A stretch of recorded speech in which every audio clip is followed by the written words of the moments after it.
Money laundering is part of many different types of crime. It is a criminal act when illegal money is laundered through companies and operations. But how does this happen? Imagine that a customer comes in and buys a watch for 40,000 using cash from a robbery. The customer then sells the watch to someone else and has a receipt for the sale. So, the cash has now been laundered and appears to be legitimate. It can be this easy to launder money, but there are many different and more advanced methods. Illegal money comes into the bank or the supplier's foreign bank account. Did you catch all that? Probably not. But you might be a link in one of those chains of transactions, committing a crime without even knowing it. And the lost tax revenue could be used for our own welfare. Money is laundered through companies every day.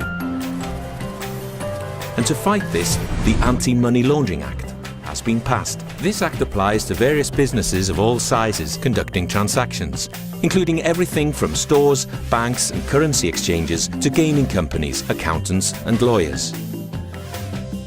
According to the Anti-Money Laundering Act, as a business proprietor, you are required to review and report suspicious transactions. This helps the authorities identify criminal acts.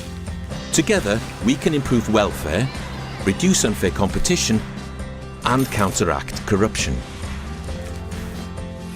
So, what should you do?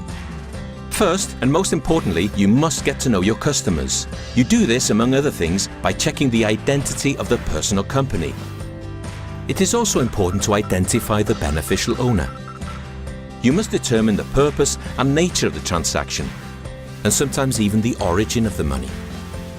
If you still suspect that the transaction may be money laundering or terrorism financing, you must report it without delay to the Financial Intelligence Unit, regardless of whether you've completed the transaction or had the opportunity to decline.